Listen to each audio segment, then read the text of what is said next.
प्यारे बच्चों नमस्कार। स्वागत है आप सभी का हमारे इस YouTube channel study with Ravi पर, जिसमें हम लोग आज बात करने वाले हैं आपके पॉलिटिकल साइंस का इम्पोर्टेंट शॉर्ट क्वेश्चंस जो कि आपके बिहार बोर्ड एग्जाम 2025 के लिए काफ़ी ज़्यादा एमवीवीआई है। जी हाँ दोस्तों, इस चैनल पर आप लोग नए हैं, प्लीज़ ज़्यादा से ज़्यादा इस वीडियो को लाइक करें, चैनल को सब्सक्राइब करें और ज़्यादा से ज़्यादा शेयर करने का प्रयास करें। तो आज हम लोग यहाँ पे सब्जेक्टिव शॉर्ट फिट का क्वेश्चन देखने वाले हैं शीत युद्ध का दौर के टोटल 7 ऐसे एमवीवीआई ऑब्जेक्टिव क्वेश्चंस है, सॉरी सब्जेक्टिव क्वेश्चंस है जो कि आपके बिहार बोर्ड 2025 एग्जाम के लिए काफी ज्यादा इंपॉर्टेंट है। बिना समय को व्यतीत किए हुए आज की इस क्लास को करते हैं स्टार्ट।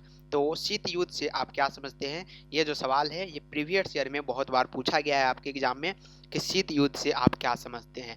तो आपको याद रखना है 2 नंबर के सवाल में आपको 2 से 3 लाइन में ही आंसर देना है, इससे ज्यादा आंसर आपको नहीं देना है, याद रखिए, नहीं तो आपका आंसर रॉन्ग माना जाएगा, ये भी याद रखिएगा। तो 2 से 3 लाइन में देना है। कैसे देंगे जरा ध्यान देंगे। आंसर लिखेंगे और लिखेंगे कि जब दो देशों के बीच ऐसी स्थिति उत्पन्न हो जाए, ऐसा लगने लगे कि युद्ध होने वाला है, वास्तव में होता नहीं है, इसे ही शीत युद्ध कहते हैं। देखिए कि आम भाषा में किस प्रकार से इस पीडीएफ को बनाया गया है। आपको लिखना कैसे है? तो आम भाषा में लिखना है। अपने आप को वहाँ पे आपको पेपर में ऐसा प्रकट करना है कि हमने इस चैप्टर को पूरी तरह से पढ़ा है और हम अपने स्वेच्छा अनुसार जो लिख रहे हैं, हम अपने हिसाब से जो यहाँ पे पेपर में आपके लिख रहे हैं वो पूरी तरह से हमें पढ़ा हुआ है और मैं यहाँ पे लिख रहा हूँ। तो ऐसा ही लगना चाहिए जैसे यहाँ पे लिखा गया है कि जब दो देशों के बीच ऐसी स्थिति उत्पन्न हो जाए, ऐसा लगने लगे कि युद्ध होने वाला है, वास्तव में होता नहीं है, ऐसे ही शीत युद्ध कहते हैं। देखिए किस प्रकार से आपको लग रहा होगा कि ये अपना से बना के लिखा गया है। तो बिल्कुल इसी प्रकार आपको लिखना है। इस प्रकार के क्वेश्चंस में आपको 2 नंबर जो है पक्का दिया जाएगा अगर आप इस प्रकार से लिखते हैं। तो दूसरा नंबर क्वेश्चन जो कि काफी लंबा भी है, तो 5 नंबर में इसको आप लिख सकते हैं। साथ ही साथ 2 नंबर के लिए आप 2-3 लाइन इसमें ऐड करके लिख सकते हैं। चलिए, गुट निरपेक्ष आंदोलन से आप क्या समझते हैं जरा बताइएगा। गुट निरपेक्ष आंदोलन जो है ये क्वेश्चंस 5 नंबर में प्रीवियस ईयर एग्जाम में पूछे गए हैं, तो आपसे उम्मीद है कि 2 नंबर में पूछा जा सकता है। तो चलिए जानते हैं गुट निरपेक्ष आंदोलन से आप क्या समझते हैं। तो आंसर में लिखना है आपको प्यारे साथियों कि आंदोलन की स्थापना सबसे पहले आपको बताना है 1947 में यूगोस्लाविया की राजधानी बेलग्रेड में किया गया था। इतना आपको सबसे पहले लिखना है कि आंदोलन की स्थापना, आंदोलन की शुरुआत कहाँ से हुई। तो आपको लिखना है कि आंदोलन की स्थापना 1947 में यूगोस्लाविया की राजधानी बेलग्रेड में किया गया था।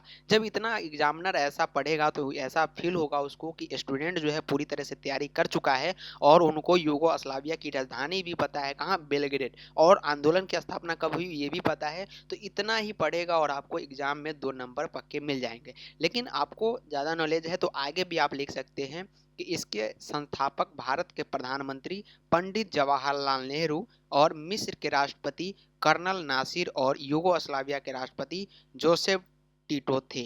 अगर आप इतना लिखते हैं प्यारे बच्चों, जी हाँ दोस्तों, इतना अगर आप लिख देते हैं तो एग्जामिनर को ये फील होगा कि स्टूडेंट में भर भर के गुण भरा हुआ है और पूरी तरीके से तैयारी कर चुका है। तो याद रखिए इस क्वेश्चंस की बदौलत आपके अगला जो क्वेश्चंस होगा वो भी बिना उसको एक एक लाइन चेक किए हुए 2 नंबर का होगा तो 2 नंबर, 5 नंबर का होगा तो 5 नंबर आपको दे दिया जाएगा अगर आप इस प्रकार से क्वेश्चंस को सॉल्व करके लिखेंगे। तो आप यहाँ पे पॉइंट बना के भी लिख सकते हैं कि गुट निरपेक्ष का मुख्य उद्देश्य था किसी भी सैनिक गुट में शामिल नहीं होना। गुट निरपेक्ष का जो मुख्य उद्देश्य था किसी भी सैनिक जो युद्ध हो रहा है उसमें शामिल नहीं होना, शीत युद्ध में भाग नहीं लेना, पूरी दुनिया में शांति बहाल करना ही किसका था? ये गुट निरपेक्ष आंदोलन का एम था कि क्या, शांति बहाल करना, किसी भी आंदोलन में, किसी भी युद्ध में शामिल नहीं होना। तो ये मुख्य भूमिका थी इस युद्ध का। और अगला पॉइंट में आपको लिखना है कि पहली दुनिया को अमेरिका और दूसरी दुनिया को रूस और तीसरी दुनिया को गुट निरपेक्ष की देश शामिल था।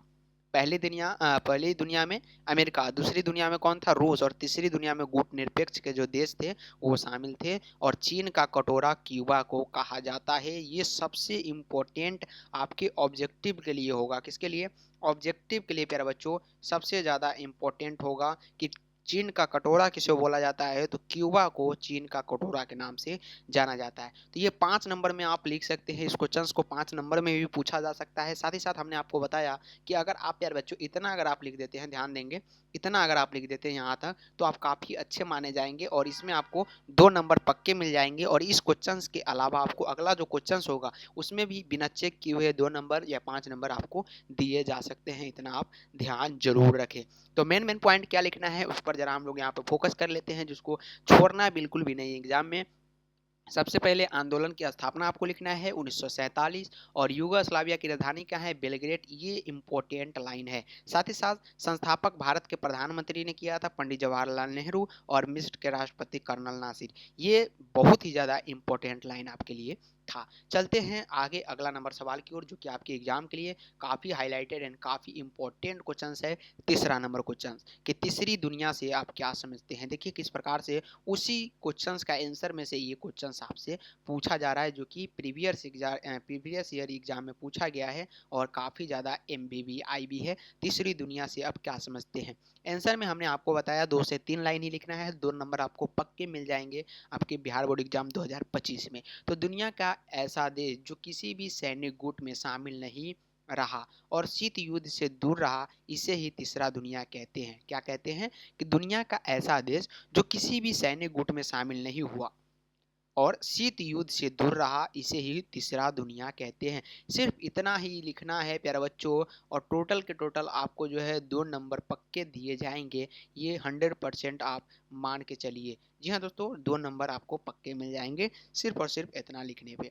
4 नंबर क्वेश्चन जो कि काफ़ी इंपॉर्टेंट है और काफ़ी बार previous year exam Bihar board exam में पूछा गया सवाल है कि गुटनिरपेक्ष आंदोलन का क्या उद्देश्य था, बताइए। गुटनिरपेक्ष आंदोलन का मुख्य उद्देश्य आपको यहाँ पे 3 से 4 लाइन में लिख देनी है, जैसे कि यहाँ पे हमने आपको लिख के दिया है। सेम टू सेम इस प्रकार से भी आप लिख सकते हैं। तो आंसर में लिखना है कि गुटनिरपेक्ष आंदोलन के उद्देश्य निम्नलिखित है। गुटनिरपेक्ष के आंदोलन के उद्देश्य निम्नलिखित है, इस प्रकार से लिख देंगे। उसके बाद कैसे करेंगे, ऑप्शन नंबर ए देंगे कि शीत युद्ध से दूर रहना, ये आंदोलन का उद्देश्य था।